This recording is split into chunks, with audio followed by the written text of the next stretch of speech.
Hello दोस्तों, कैसे हैं आप सभी। स्वागत है आप सभी का हमारे YouTube चैनल में। अगर आप भी अपनी तैयारी को एक बेहतर अनुमान पर पहुंचाना चाहते हैं तो इसी तरह जुड़े रहिए हमारे चैनल के साथ और देखते रहिए हमारी जीके सीरीज को। हमारी पिछली दोनों क्लास जो थी वो थी बांध और नदियों के ऊपर, और आज हम शुरू करने जा रहे हैं हमारा नया टॉपिक जिसका नाम है भारत के राष्ट्रीय उद्यान। तो आइए शुरू करते हैं। राष्ट्रीय उद्यान।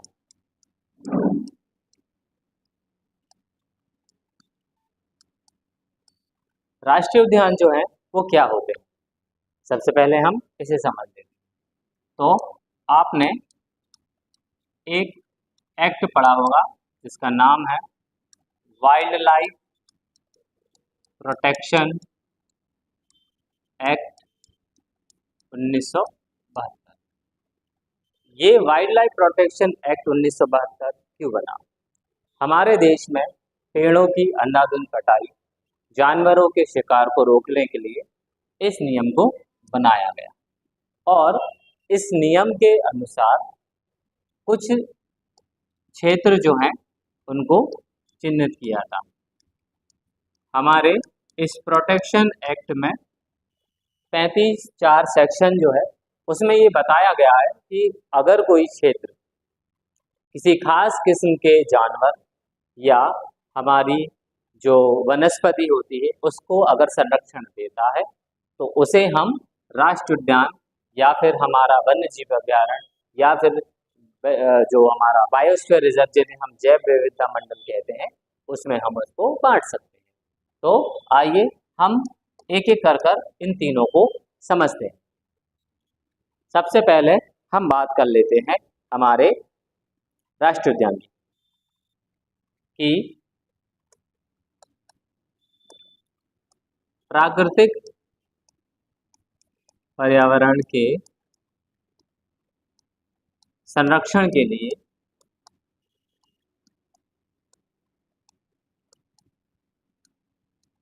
सरकार के द्वारा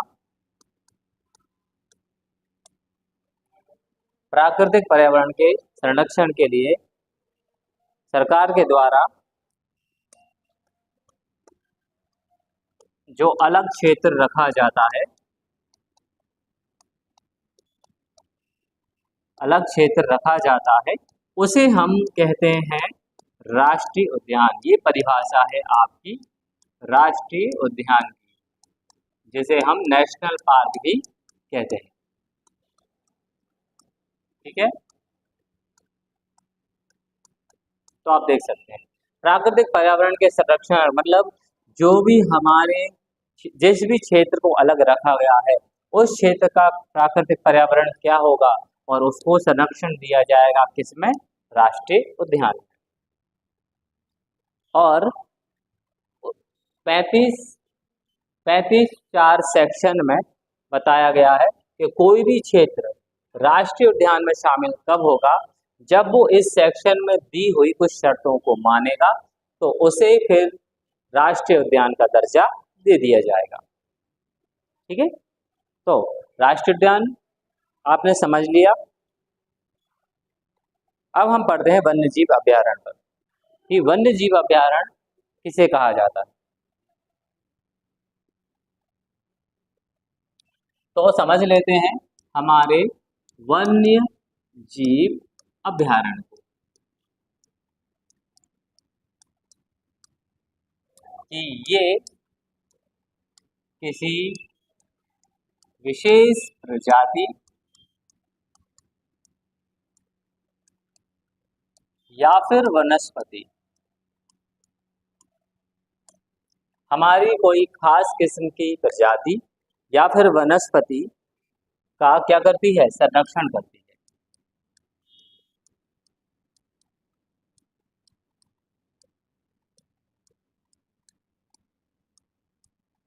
वन्य जीव अभ्यारण्य क्या होते हैं? जिसमें किसी एक प्रजाति या कुछ खास किस्म की प्रजातियों का या वनस्पतियों का क्या किया जाता है? संरक्षण किया जाता है। और इसमें कुछ हद तक हम जानवर भी चरा सकते हैं, कुछ हद तक जानवर चराने अगर हमें लकड़ी लेना है, लकड़ी इकट्ठा करना हो, लकड़ी एकत्रित करने और पर्यटन करने की अनुमति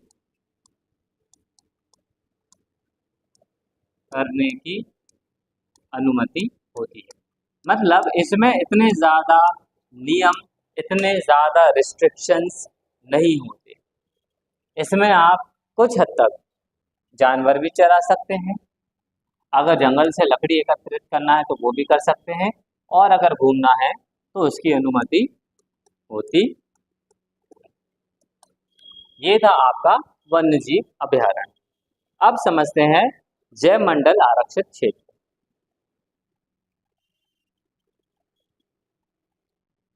तो वो समझ लेते हैं जैव मंडल आरक्षित क्षेत्र। जैव मंडल आरक्षित क्षेत्र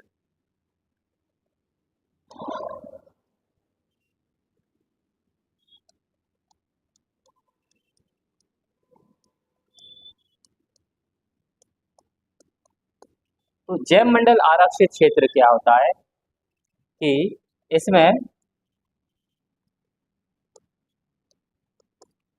जब किसी भूभाग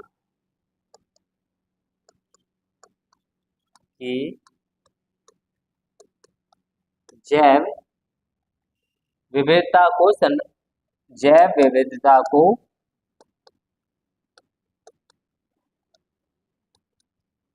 बचाने के लिए, तो ये क्षेत्र क्या होता है, किसी एक खास भूभाग जो है, जमीन का कोई क्षेत्र है, उस क्षेत्र की जो भी हमारी जैव विविधता होगी, जैव विविधता का मतलब है वहां पे किस तरह के पेड़ पौधे मिलेंगे, किस तरह के जानवर मिलेंगे, उन सभी, किस तरह के लोग रहेंगे, उन सभी को संरक्षण प्रदान किया जाएगा। ठीक है, इसमें बचाने के लिए संरक्षित की जाती है।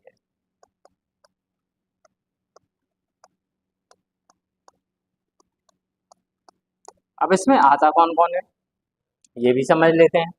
तो इसमें जीव जंतु, इसमें जीव जंतु, वनस्पति, मानव जनसंख्या,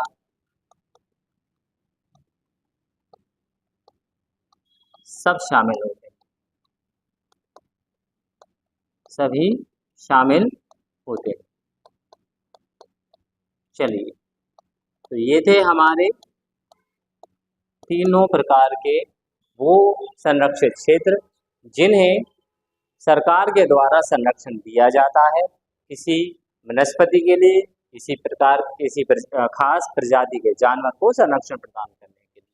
तो जैव मंडल आरक्षित क्षेत्र जिन्हें हम बायोस्फीयर रिजर्व भी कहते हैं, और वन्य जीव अभयारण्य को हम क्या बोलते हैं, इनको हम बोलते हैं वाइल्ड लाइफ सेंचुरी, और राष्ट्रीय उद्यान को हम क्या बोलते हैं, उन्हें हम बोलते हैं नेशनल पार्क। ठीक है, तो चलिए आगे बढ़ते हैं। अब बात कर लेते हैं हमारे राष्ट्रीय उद्यान और उससे जुड़े कुछ बिंदु। जब भारत में 1970 तक सिर्फ 5 राष्ट्रीय उद्यान,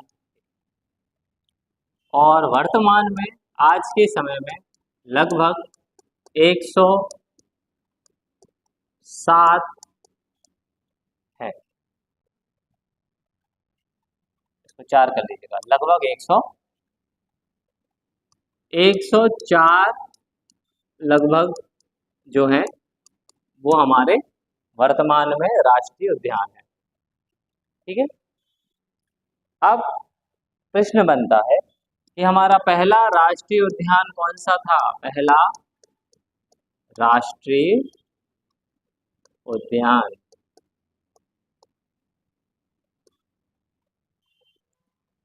अक्सर आता है कि पहला राष्ट्रीय उद्यान कौन सा है, भारत का सबसे बड़ा राष्ट्रीय उद्यान कौन सा है।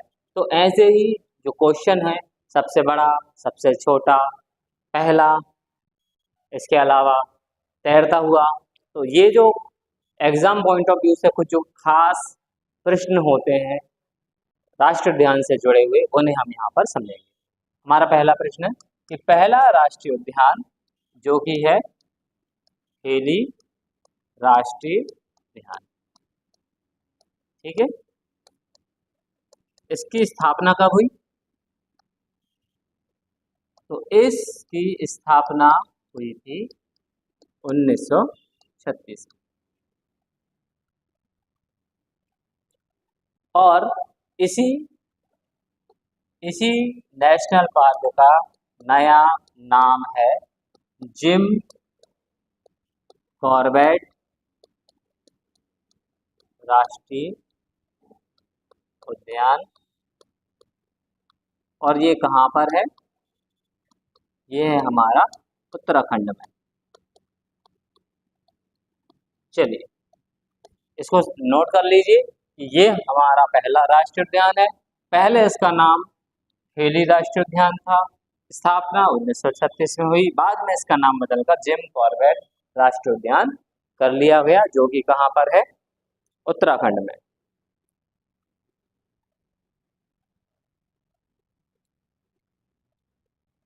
आगे बढ़ते हैं, अब समझते हैं सबसे बड़ा राष्ट्रीय उद्यान।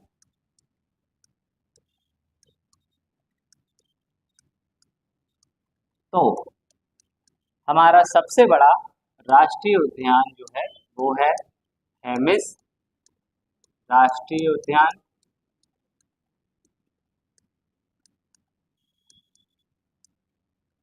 जो कि लगभग क्षेत्रफल में 4,400, कितना होगा? 4,400 एग्जैक्ट 4,400 वर्ग किलोमीटर में फैला हुआ है। और ये है किस क्षेत्र में? ये है हमारा लद्दाख क्षेत्र। ये भारत का सबसे बड़ा राष्ट्रीय उद्यान है।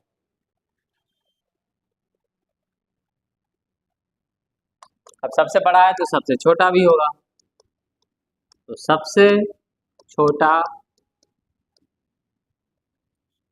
ये कहाँ पर है और इसका नाम क्या है? तो जैसे हमने पढ़ा कि सबसे बड़ा राष्ट्रीय उद्यान है हमारा हेमिस राष्ट्रीय उद्यान, situated at Ladakh. Square area है इसका 4,400 स्क्वायर किलोमीटर। सबसे छोटा पढ़ते हैं, सबसे छोटा है साउथ बटन, कहाँ पर? अंडमान और निकोबार द्वीप समूह। चलिए, और इसके क्षेत्रफल की अगर बात करें तो ये सिर्फ 0.03 स्क्वायर किलोमीटर, सिर्फ इतना सा है ये।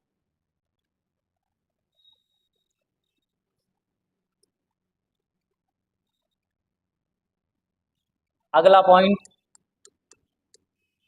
कि तैरता हुआ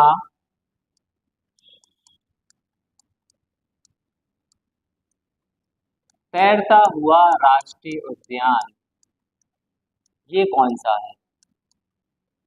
ठीक है, तो हमारा तैरता हुआ राष्ट्रीय उद्यान ये कौन सा है और कहाँ पर है, किस राज्य में?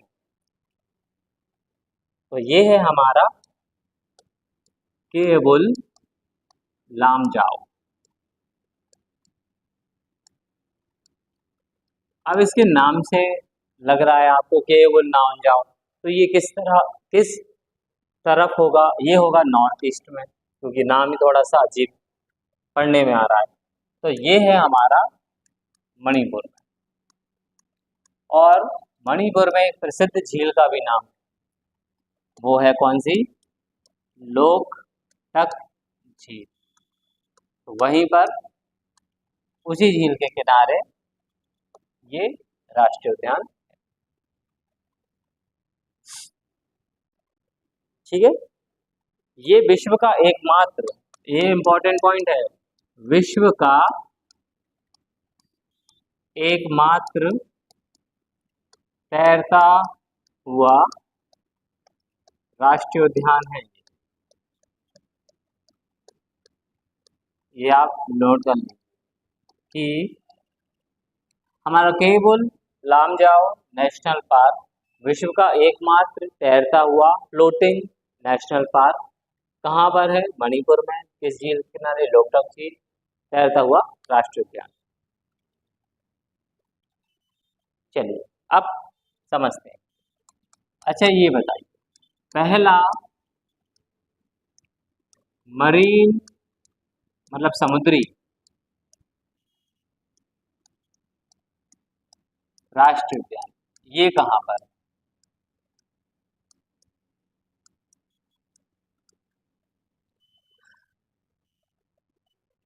हमारा पहला मरीन, जिसको कि हम समुद्री भी कहते हैं, तो समुद्री राष्ट्रीय उद्यान कहाँ पर है? तो इसका आंसर भी होगा मरीन राष्ट्रीय उद्यान, जो कि कहाँ पर है? ये है कच्छ में। और ये कहाँ पर है? ये है गुजरात।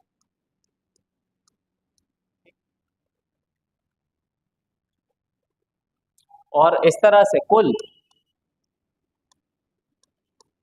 6 मरीन राष्ट्रीय उद्यान। मतलब अगर आपसे ऐसे पूछा जाए कि कुल कितने मरीन समुद्री राष्ट्रीय उद्यान है, तो आंसर होगा 6।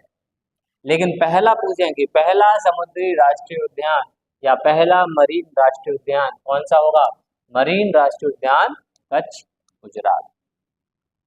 किस राज्य में सबसे ज्यादा राष्ट्रीय उद्यान है? किस राज्य में सबसे ज्यादा राष्ट्रीय उद्यान है? चलिए बताइए।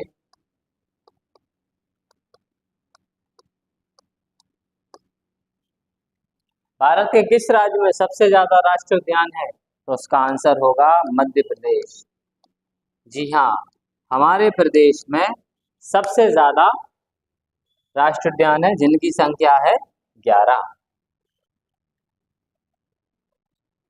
ठीक है, चलिए एग्जाम पॉइंट ऑफ व्यू से जितने भी इम्पोर्टेंट पॉइंट थे हमने डिस्कस कर लिए हैं।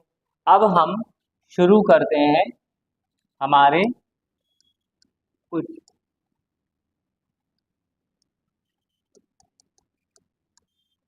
कुछ खास और प्रसिद्ध राष्ट्रीय उद्यानों को स्टेट वाइज। चलिए पहला हमारा स्टेट है जम्मू और कश्मीर। तो जम्मू और कश्मीर में हम देखते हैं, एक तो है दाचीग्राम, एक है हमारा सिटी फॉरेस्ट, और इसी सिटी फॉरेस्ट को हम सलीम अली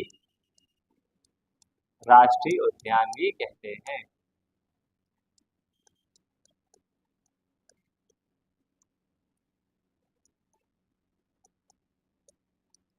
सलीम अली ये कौन थे? ये एक प्रसिद्ध पक्षीविद थे, जिनको हम ऑर्निथोलॉजिस्ट भी कहते हैं, जो पक्षियों के बारे में जानकारी हमको देते थे। इसीलिए इनके नाम पर सिटी फॉरेस्ट को सलीम अली राष्ट्रीय उद्यान भी कहा जाता है।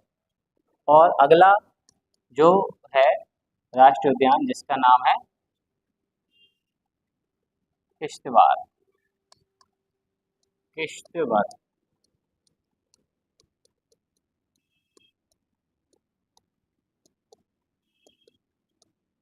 दाचीग्राम राष्ट्रीय उद्यान। अब इसको दाचीग्राम क्यों कहते हैं? क्योंकि देखो ग्राम आप जानते हैं, ग्राम का मतलब होता है गांव, और दाची का मतलब है 10। तो इसका मतलब है कि ये 10 गांव से मिलकर, या इसका जो क्षेत्र है वो 10 गांव को कवर करता है, इसलिए इसका नाम पड़ गया दाची ग्राम। ठीक है, चलिए अब हमारी इसी के पास की जो यूनियन टेरिटरी है लद्दाख, इसमें अभी हमने पढ़ा कि यहाँ पर है भारत का सबसे बड़ा राष्ट्रीय उद्यान, हेमिस राष्ट्रीय उद्यान।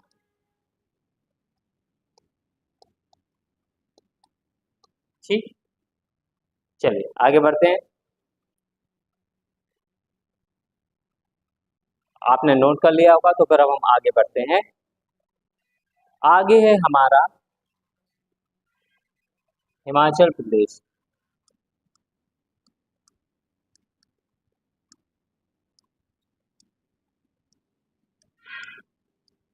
चलिए अब समझ लेते हैं कि हिमाचल प्रदेश में कौन कौन से राष्ट्रीय उद्यान है। सबसे पहले तो हमारा ग्रेट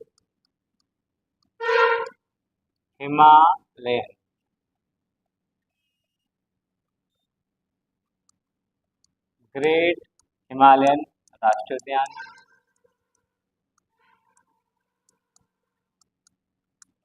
इसके बाद इंद्रकिला राष्ट्रीय उद्यान। इसके बाद और आप बताएं कि हिमाचल प्रदेश में और कौन कौन से राष्ट्रीय उद्यान है। एक है खीरगंगा राष्ट्रीय उद्यान, और एक है हमारा पिन वैली मतलब घाटी।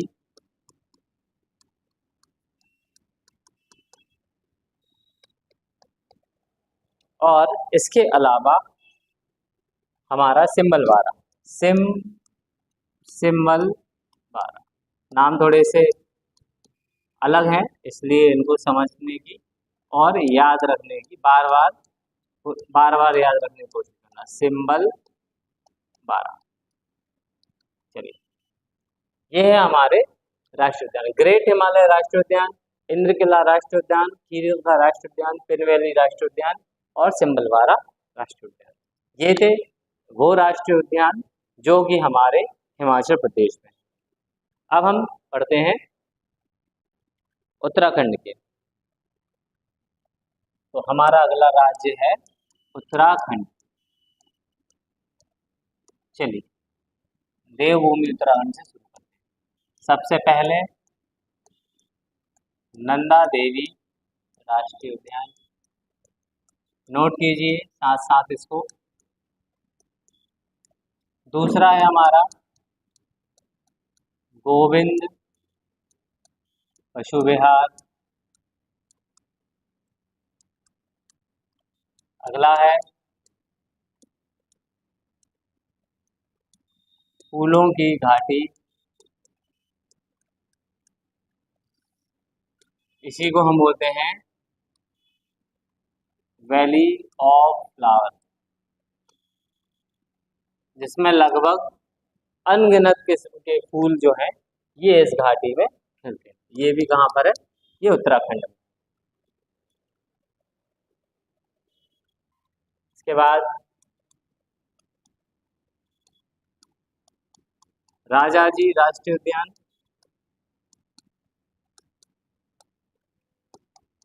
गंगोत्री और हमारा जिम कॉर्बेट। ठीक है,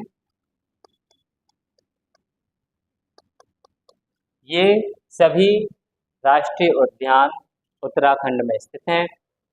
इनको नोट कीजिए। समझ लेते हैं जिम कॉर्बेट के बारे में। एग्जाम पॉइंट ऑफ व्यू से थोड़ा ज़्यादा ही इम्पोर्टेंट है कि जिम कॉर्बेट जो है ये प्रसिद्ध है अपने बंगाल टाइगर के लिए,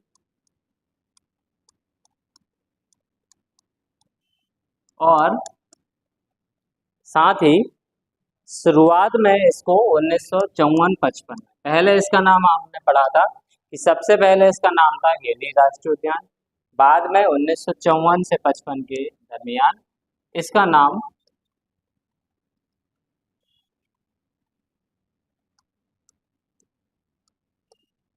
तो 1954-55 में इसका नाम बदलकर, इसका नाम पहले रामगंगा रखा,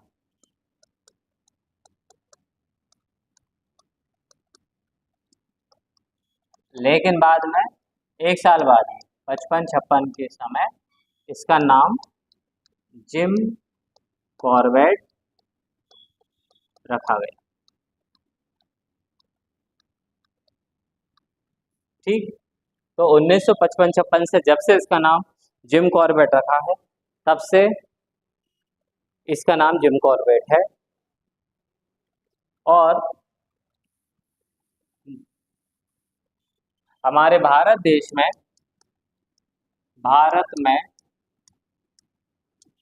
टाइगर, बाघ की संख्या, बाघ की कम संख्या को देखते हुए उनकी संख्या में वृद्धि करने के लिए एक प्रोजेक्ट जिसका नाम था टाइगर प्रोजेक्ट शुरू किया।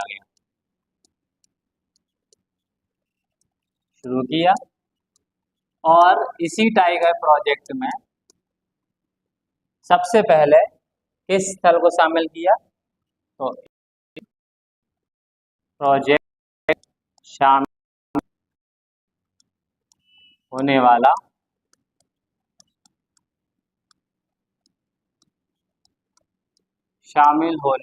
पहला राष्ट्रीय उद्यान मान सकते हैं, या फिर पहली स्थल भी मान सकते हैं।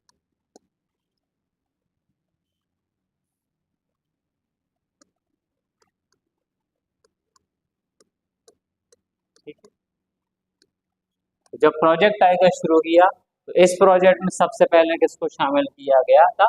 हमारे जिम कॉर्बेट नेशनल पार्क को। ठीक है, चलिए बढ़ते हैं अगले स्टेट की तरफ, उत्तर प्रदेश। तो उत्तर प्रदेश में हमारा एक राष्ट्रीय उद्यान है जिसका नाम है दूधवा राष्ट्रीय उद्यान। ठीक, बढ़ते हैं अगले स्टेट बिहार की तरफ। तो बिहार में हमारा एक राष्ट्रीय उद्यान है जिसका नाम है वाल्मीकि राष्ट्रीय उद्यान।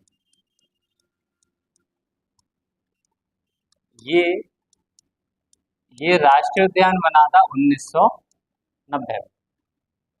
वाल्मीकि राष्ट्रीय उद्यान को राष्ट्रीय उद्यान का दर्जा मिला था 1990 में, और उससे पहले ये एक वन्य जीव अभ्यारण्य था। तो वन्य जीव अभ्यारण्य भी इसको बनाया गया था 1978 में। पहले वन्य जीव अभ्यारण्य था 1978 में, बाद में उसको 1990 में राष्ट्रीय उद्यान में परिवर्तित कर दिया गया।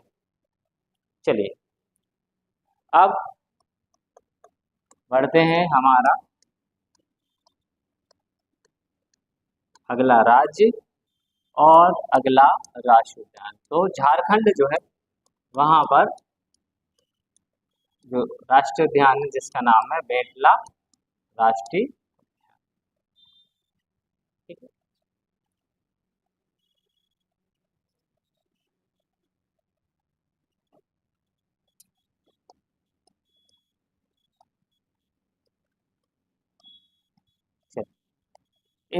ये उद्यान भी 1973 में पहले वन्य जीव अभ्यारण्य था, और बाद में 1986 में इसको बनाया गया।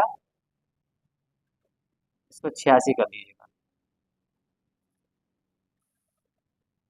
1986 में इसको बनाया गया राष्ट्रीय उद्यान। चलिए, और 1974 में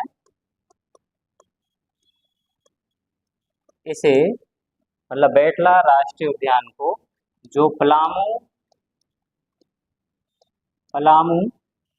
पलामू जो है ये एक टाइगर रिजर्व क्षेत्र है। तो 1974 के समय जब ये क्या था, एक वन्य जीव अभयारण्य था, तो उस समय इसे पलामू टाइगर रिजर्व क्षेत्र में भी शामिल किया गया था।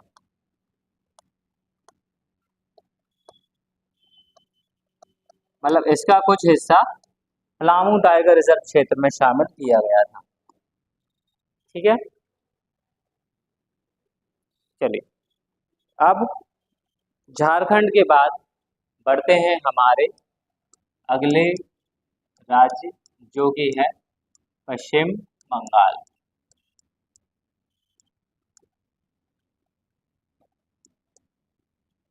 चलिए तो शुरू करते हैं। सबसे पहले तो हमारा सुंदरवन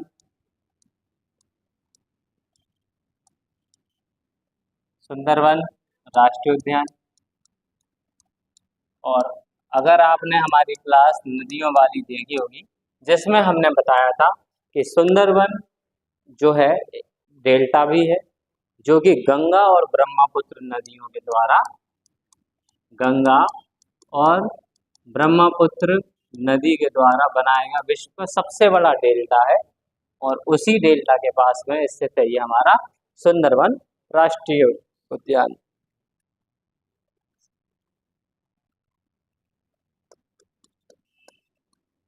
अगला राष्ट्रीय उद्यान है संगालीला राष्ट्रीय उद्यान।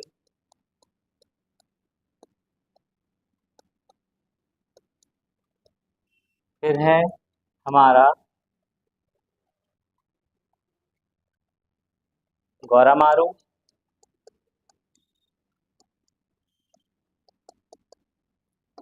न्योरा घाटी,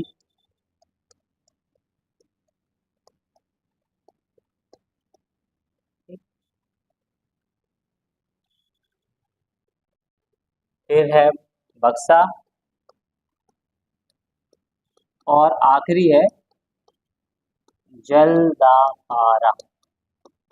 ये सभी राष्ट्रीय उद्यान कहाँ पर है, हमारे पश्चिम बंगाल में। सुंदरवन राष्ट्रीय उद्यान के बारे में एक चीज और है कि इसे रामसर स्थल में शामिल किया गया।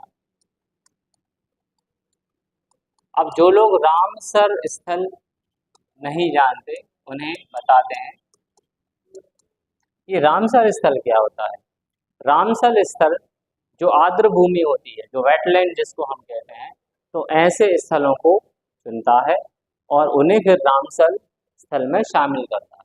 भारत के कई ऐसी वेटलैंड्स या फिर दलदलीय क्षेत्र जो हैं वो रामसर साइट में आते हैं। और ये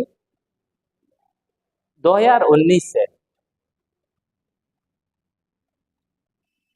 2000, इसको ऐसे लिख लें कि इस राष्ट्रीय उद्यान को 2019 में रामसर स्थल में शामिल किया गया।